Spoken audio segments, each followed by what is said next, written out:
My parents said they were preparing me for the real world. I spent my entire childhood armor-plating my heart against a brutal world, only to step outside and find sunshine. Hey everyone, before we get into the video, don't forget to subscribe and smash that like button if you want more stories just like this. Thanks for the support. My name is Noah, and I am 24 years old. The earliest memory I have of my childhood isn't of a warm embrace or a lullaby. It is the distinct sensation of cold air hitting my face as I stood alone in the dark. I must have been 4 or 5 years old at the time. I had wandered out of the backyard, chasing a firefly that seemed to promise me magic, only to find myself suddenly disoriented in the dense woods behind our house. The panic set in quickly, a tightening in my chest that made it hard to breathe. I did what any child that age would do. I cried. I screamed for my mother and father, expecting the comfort of their arms, the safety of their presence. Instead, when they found me, I received no hug. My father simply stared down at me, his expression unreadable in the shadows, while my mother shook her head in disappointment. They didn't ask if I was hurt. They didn't ask if I was scared. My father simply pointed a finger at the darkness surrounding us and told me that tears were a waste of energy. He explained that in the wild, crying attracted predators, and since I was determined to wander off like a fool, I had better learn to be quiet. We walked home in silence. My mother walked ahead, not once looking back to see if I was keeping up, leaving me to stumble over roots and branches in the dark, scrambling to follow the sound of her footsteps. That was the first lesson in what they call the preparation. As I grew older, these lessons became more frequent and far more creative in their cruelty. It wasn't just about getting lost. It was about everything. If I scraped my knee falling off my bicycle, there was no Band-Aid, no kiss to make it better. There was only a lecture on gravity and carelessness. They would sit me down at the kitchen table and explain that the world did not care about my pain, and therefore, neither would they. They said they were doing me a favor. They said that other parents were coddling their children, turning them into weaklings who would be crushed the moment they stepped into the real world. My parents, in contrast, were toughening me up. They were forging me into steel. I began to believe them. I began to look at the other kids in my neighborhood with a mix of pity and superiority.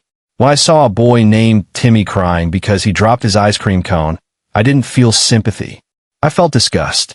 I thought about how weak he was, how unprepared he was for the harsh realities of life. I internalized the narrative that my home was a rigorous training ground, a special sort of hell designed to make me invincible. I stopped asking for hugs. I stopped showing pain when I fell. I learned to swallow my tears until my stomach ached, believing that this suppression was the mark of a man. I didn't realize then that I wasn't becoming strong. I was becoming numb.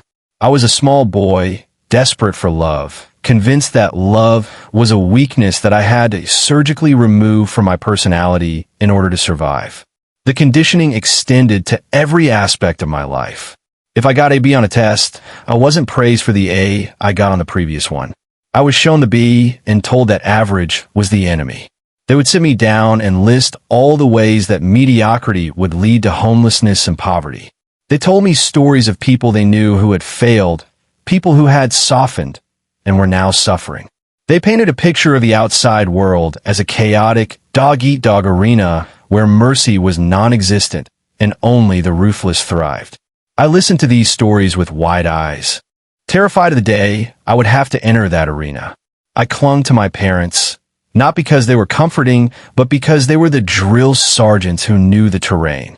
I thought their cruelty was a shield they were building around me, but I was slowly realizing that the shield was actually a cage and the lock was on the outside. By the time I entered middle school, the training shifted from private lectures to public humiliations.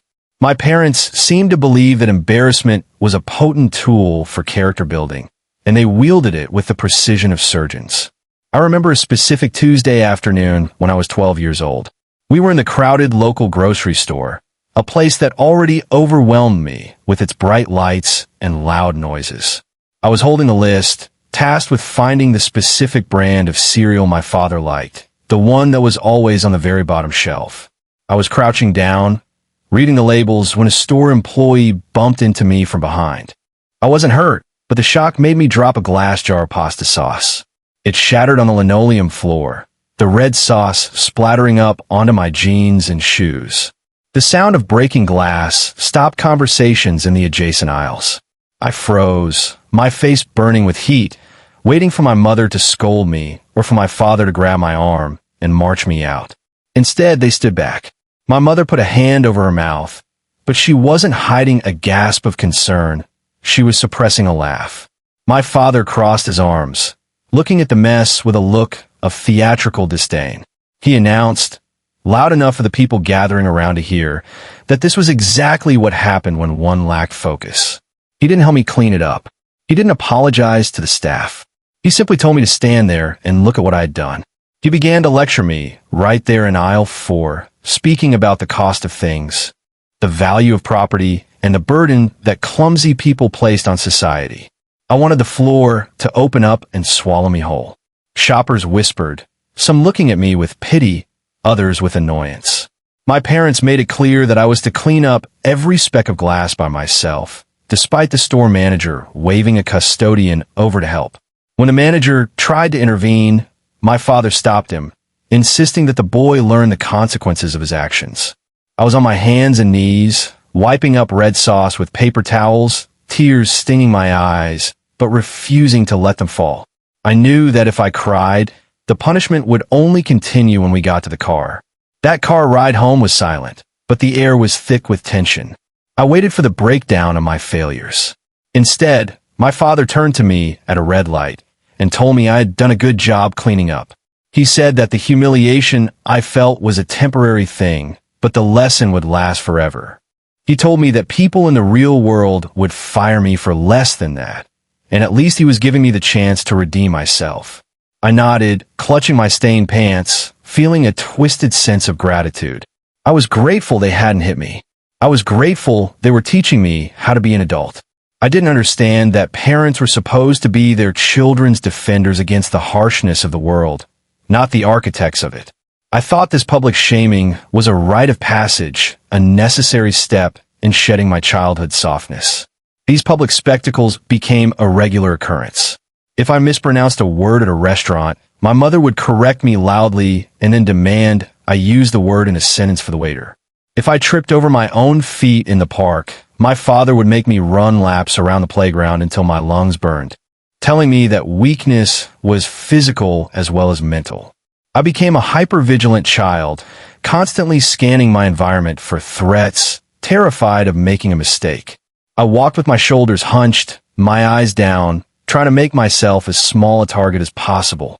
I had no friends because I was too embarrassed to bring anyone home, and I was too socially awkward to talk to them at school. I was entirely alone with my drill sergeants, convinced that this loneliness was the price of survival.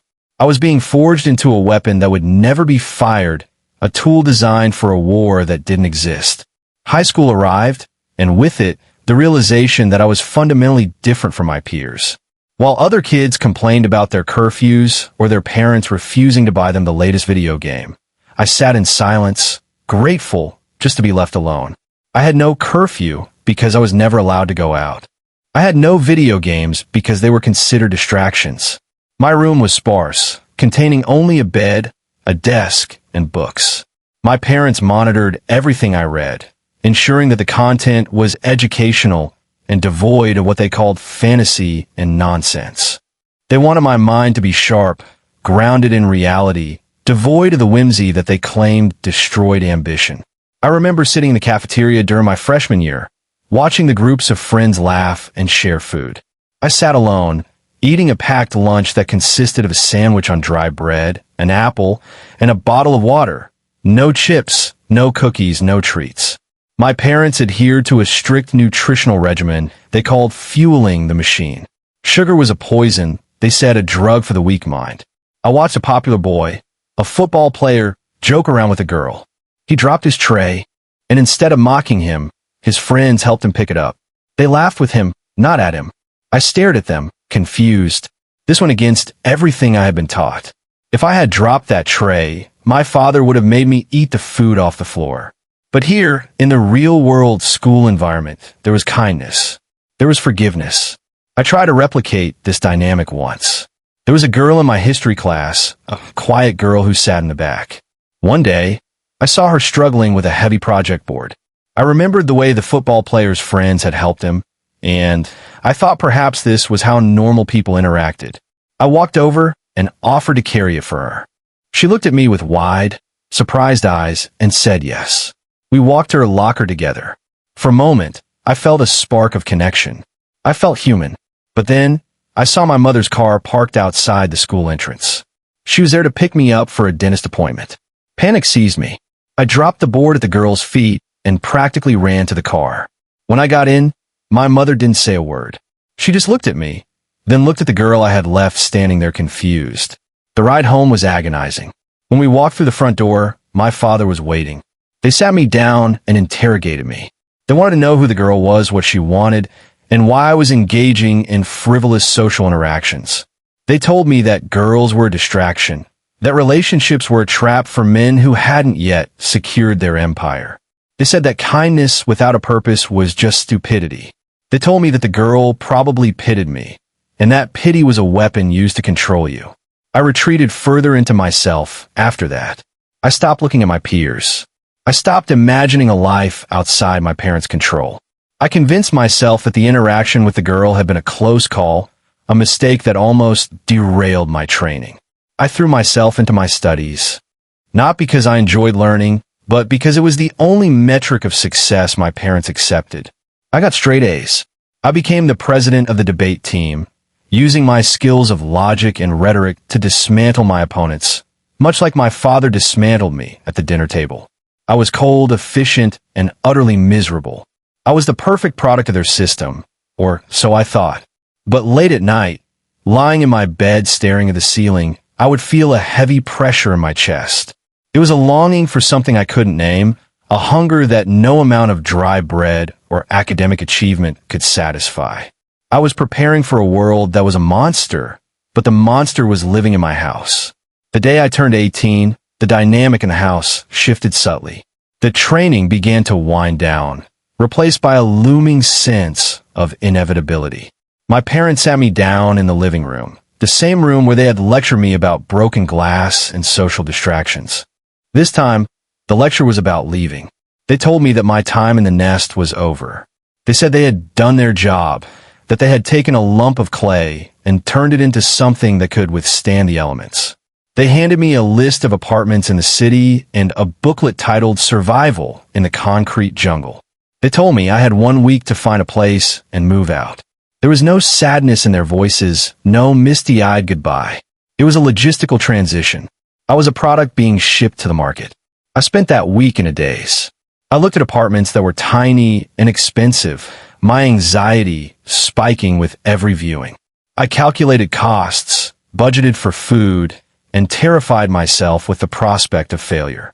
Every time, I felt a wave of fear. I heard my father's voice telling me that fear was just the body recognizing a challenge. I tried to steel myself, to put on the armor of indifference they had fashioned for me over 18 years. But as I packed my boxes, stripping the posters off the wall, not that I had many, and folding my clothes into neat, military squares, I felt a strange sense of hollowness. I was leaving the only security I had ever known, as toxic as it was. I was stepping into the real world they had warned me about, a place they described as a carnivorous beast waiting to tear me apart. On the morning of my departure, my mother handed me a box of essentials, a towel, a set of silverware, and a notebook for tracking expenses. She didn't hug me. She shook my hand. My father nodded at me from the doorway, his arms crossed over his chest. He told me not to come crawling back when things got hard. He said that if I couldn't hack it out there, I wouldn't be welcome back in. I nodded, swallowed the lump in my throat, and walked out the door with my boxes. I drove away in a beat-up sedan I had bought with savings from a summer job they insisted I get at 14. I watched the house disappear in the rearview mirror, expecting to feel relief. Instead, I felt like I was being ejected from an airlock without a spacesuit. I arrived at my new apartment, a studio on the third floor of a building that smelled of stale cabbage and mildew. I unpacked my boxes, methodically arranging my sparse belongings. I sat on the edge of the bed, the silence of the room pressing in on me. This was it. I was in the real world now. I waited for the attacks. I waited for the boss to scream at me, for the neighbors to steal my mail, for the disasters to strike. I sat by the window, watching the street below, my muscles tense, waiting for the training to be proven right. I expected the city to chew me up and spit me out before the sun even went down. I was braced for impact, ready to fight for my life, completely unaware that the war I had been preparing for had never existed. The first few weeks in my own apartment were a series of confusing contradictions. I had secured a job at a local warehouse, moving inventory. I prepared myself for a tyrannical supervisor, someone who would degrade me and work me to the bone just for the pleasure of it. On my first day, I dropped a box of parts. It shattered open, pieces scattering across the concrete floor. I froze, my heart hammering against my ribs. I immediately assumed the fetal position of my mind, bracing for the humiliation I had endured in the grocery store all those years ago. I waited for the yelling. I waited for the lecture on the cost of the goods. Instead, a coworker, a big man with a beard named Gary, walked over. He didn't scold me. He didn't call me clumsy or stupid. He just knelt down and started helping me pick up the pieces. He told me that the floor was slippery in that spot and that he had done the same thing last week. He patted me on the back, a firm, reassuring touch that felt foreign and terrifying, and told me not to sweat it. I stared at him, blinking, unable to process the data. This wasn't how the world worked. People didn't help you when you failed. They exploited it. I finished the shift in a state of high alert, convinced that Gary was setting me up for something or that the manager was writing me up in secret. But when payday came, I received my full check. No deductions for the broken parts. No lecture. Slowly, agonizingly slowly, I began to notice other things. When I went to the grocery store, I accidentally dropped a bag of apples. The cashier didn't mock me. She came around the counter, helped me gather them, and gave me a sympathetic smile.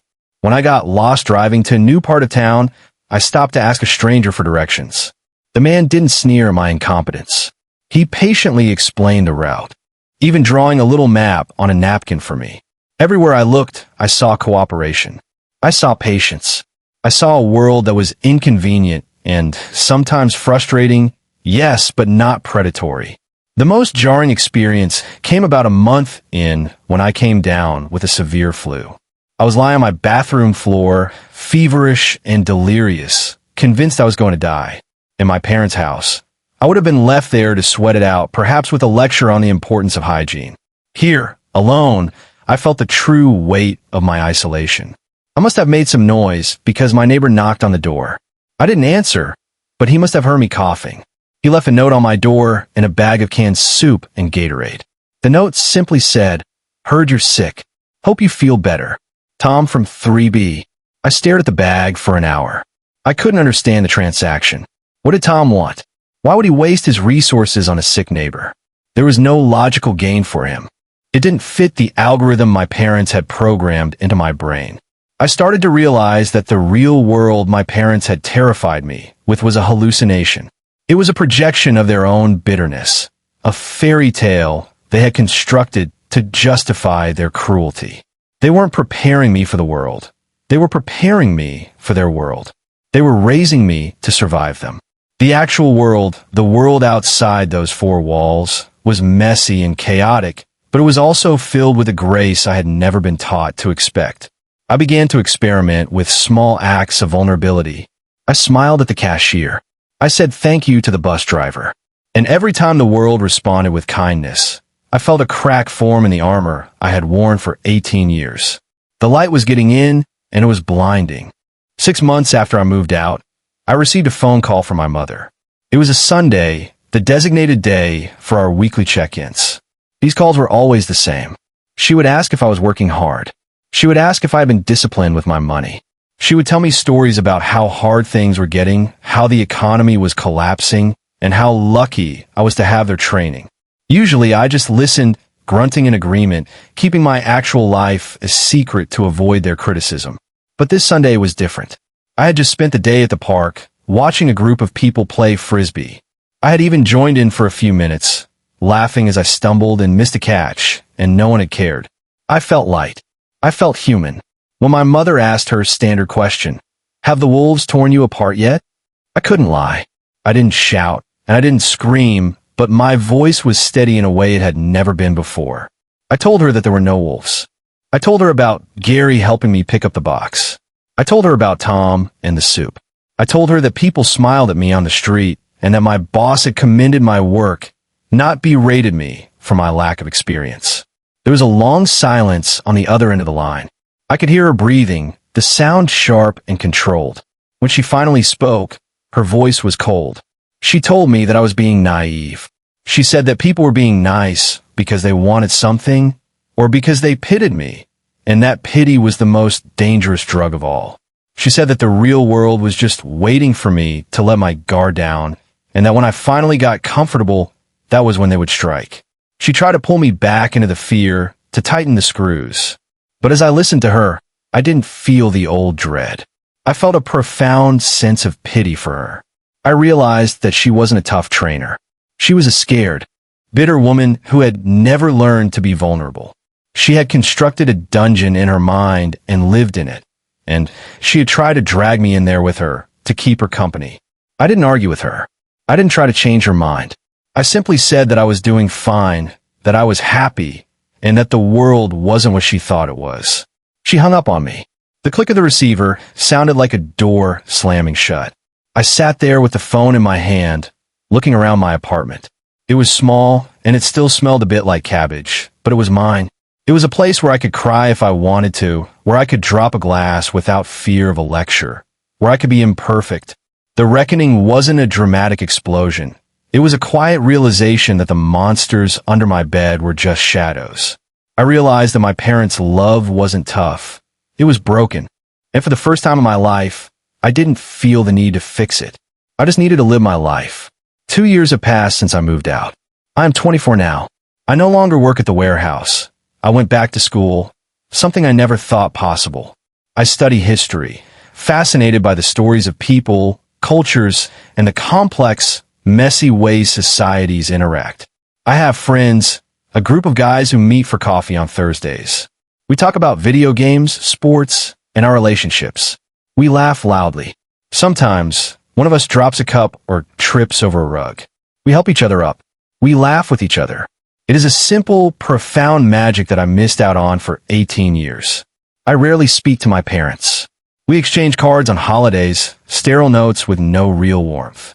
I saw them once last year when I ran into them at the store. They looked older, smaller. They were still arguing with the cashier over the price of milk, their faces twisted in a permanent grimace of suspicion. I watched them from a distance, realizing that they are still living in that dark woods, still waiting for the predators that never come. They are trapped in the real world they invented, and they never left. I wanted to feel angry, but I couldn't. I just felt free. I look at my life now, and I see the scars, of course. There are moments when I mess up, and I still brace myself for a yell that never comes. There are times when I find it hard to trust kindness, suspicion flaring up like a reflex. But those moments are becoming rarer. I am learning to be soft. I am learning that strength isn't just about enduring pain. It's about having the courage to be gentle in a world that gives you every reason not to be. My parents said they were preparing me for the real world. They told me the world would chew me up and spit me out. They were wrong. The real world has helped me. The real world has healed me. The real world, it turns out, is a beautiful place once you finally escape the nightmare you were told it was. I am Noah. I am 24, and for the first time, I am not just surviving. I am living